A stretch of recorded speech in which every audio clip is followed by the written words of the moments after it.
Would you like to improve your Steam Deck's battery life, lower your temperatures, and still have a great gaming experience?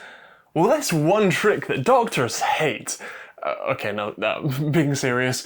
The very knowledgeable folks in the comments of my last Steam Deck videos have talked about the golden 40 Hz enough for me to give it a try, and honestly, I'm blown away.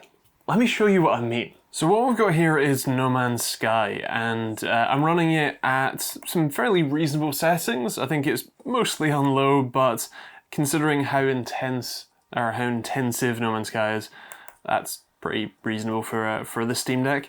And what's kind of important here is that I'm running at 60 FPS, as you would expect, and it's running fairly stably. Occasionally we do have little dips, like literally just now dipped to I think 47 I saw, but it's pretty consistent.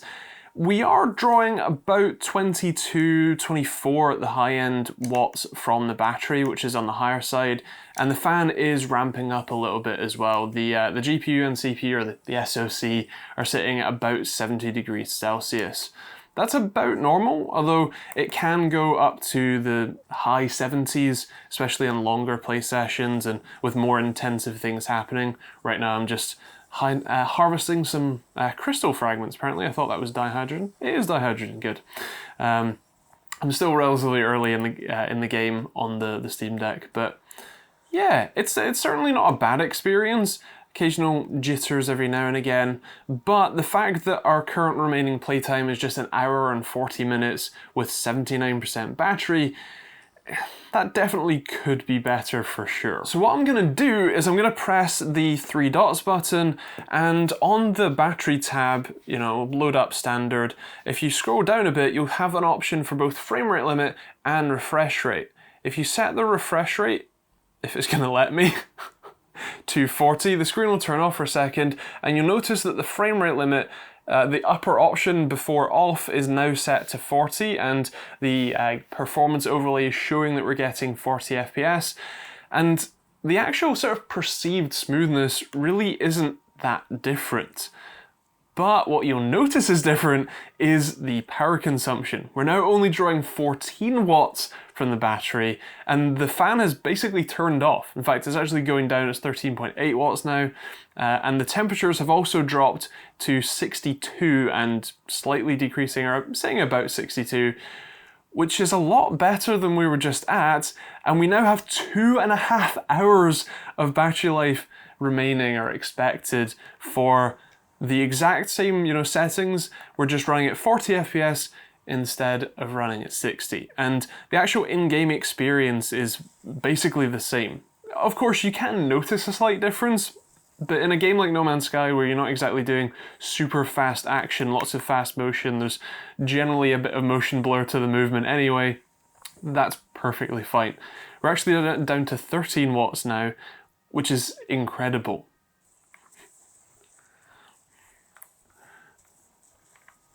Even doing terrain harvesting, we are still getting, or using less power, using 13.7 watts at most than we were just running around, which is frankly incredible. And again, for the very similar usage experience, that's pretty great. So I've just switched over to honestly one of my favorite games on the Steam Deck, which is Art of Rally. It's an absolutely beautiful, fairly low poly game, but the sort of rally over the years. It's really fun, it handles really well and performs really well on the Steam Deck as well, which is definitely a nice to have for sure. So I'm still actually running this at 40 Hz and 40 FPS, and it looks like we're drawing about 11 watts or so right now, which seems about right for Art of Rally. It's not the most demanding game, so you really don't need much to play it. The SoC is sitting at below 60 degrees Celsius, which is fantastic. I'm definitely noticing the 40 FPS here a bit more though, possibly because it's a sort of lighter game, or perhaps just because this sort of playstyle makes it a bit more noticeable. But let me switch it to 60 and see what that's like. Well, we're at 60 now, and this is a lot more fluid. It's a lot more, I wouldn't necessarily say fully enjoyable, but I am probably enjoying the experience a little bit better. What's important to note here though is the power consumption. We are drawing 12, maybe 13 watts, so we're only drawing 1 or 2 watts more for what is, in my experience with this, I'd say a pretty considerable usage experience improvement. It's certainly, yeah, if you care about the battery life, sure, definitely.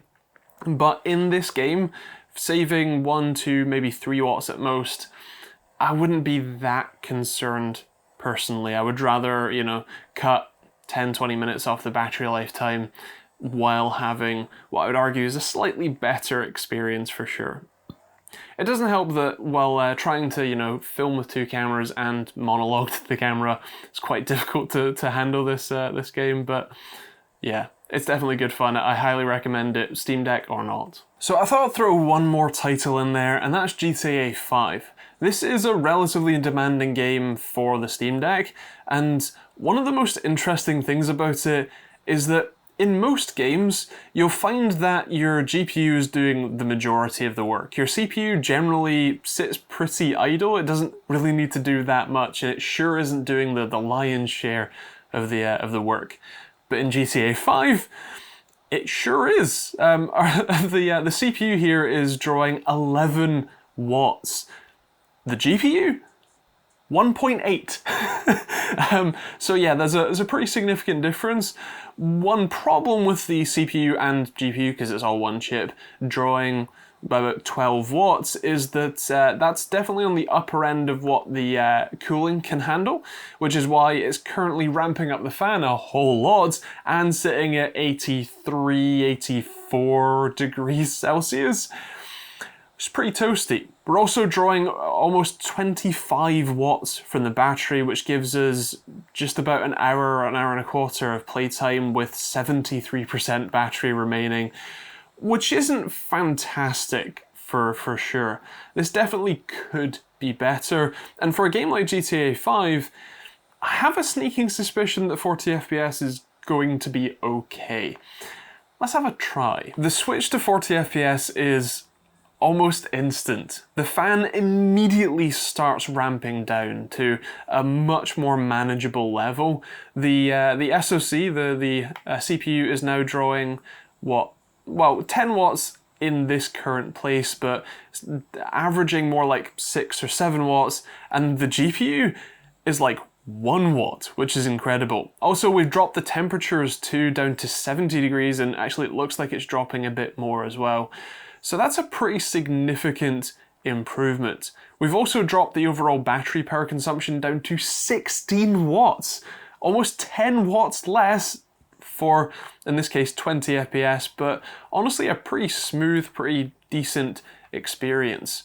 We've also increased the battery estimation to over 2 hours now, up from just over an hour with 72-73% available, and it's actually still climbing. We've got 2.25 hours, so over an hour more playtime, which is incredible. I think what's honestly more incredible though is that while I can definitely tell that this is a lower FPS, I can tell that it's 40 instead of 60, you can see the difference, I'm honestly not that bothered by it, which is the thing that surprised me. Obviously, I'm kind of used to actually high refresh rates on my desktop, so even going to 60 FPS does feel like a bit of a slog, but you know, I'm genuinely surprised how well I am coping with 40 instead of 60. Although, to be fair, I have just spent the last few weeks playing Pokemon Sword at 30 FPS, so 40 seems like a pretty decent upgrade. You might be wondering why adding just 10 FPS more above 30 FPS makes such a noticeable difference. About the same as going from 40 FPS to 60 FPS. And the answer is frame times. If you're getting a constant 30 frames per second, that means that you are seeing a new frame every 33.3 milliseconds. That's how long there is between new frames. At 60 FPS though, that's every 16.7 milliseconds. But because frames per second is an averaged measurement, the difference between larger and larger numbers actually gets smaller and smaller. 40 FPS means each frame takes just 25 milliseconds, which happens to be right in the middle of 30 and 60 FPS. That's why you perceive the same jump in smoothness between a 10 FPS gap and a 20 FPS gap. As for why it helps the deck so much, well, there are a myriad of factors there. Some of it is the power savings from the display or the panel itself not having to refresh as often. Some of it, I'm sure, comes from Proton not having to work as hard to convert instructions on the fly, but the majority of it comes from the FPS cap, meaning the game doesn't have to work anywhere near as hard to draw new frames. And more importantly, to do everything that each new frame requires, like physics calculations. That all adds up to a significant power saving, which obviously means lower thermals and better battery life. So if you do have a Steam Deck, I would definitely give it a try. There's also an option in that menu to have that as a per game profile. So in games like Absolute Rally, where there really isn't that much of a difference and I would prefer the extra smoothness that comes from that 60 FPS, then you can disable it or set it to 60 Hz there. But for games like No Man's Sky, GTA 5, anything that's really pretty intensive, well, then you can have it set to 40 FPS and 40 Hz, and that will make a pretty big difference to your gaming experience. So that's the golden 40 Hz and 40 FPS. If you have a Steam Deck and you've already been trying it, what are your sort of favourite games to use at 40 Hz instead of at the sort of full 60? And what games have you been enjoying playing on your Steam Deck? Otherwise, if you want to see more videos like this one, you can hit the subscribe button and turn on the bell notification icon. If there's stuff you'd like to see me test with the Steam Deck, do feel free to leave that in the comments down below as well. And if you haven't, check out the rest of the videos, both on the Steam Deck and the 2,000 videos that are on the channel already. If you fancy binge watching through some stuff, they'll be on the end cards that'll pop up in a second. If you want to support the channel, you can do so through YouTube and become a YouTube member, patron, become a patron, or pick up a hoodie or t-shirt like this one or a load of other designs that I made myself. You can also check out the rest of the links in the description for different affiliate links and stuff like that, to places like Overclockers UK if you're buying from there. Otherwise, thanks for watching, hope you enjoyed it, we'll see you on the next video.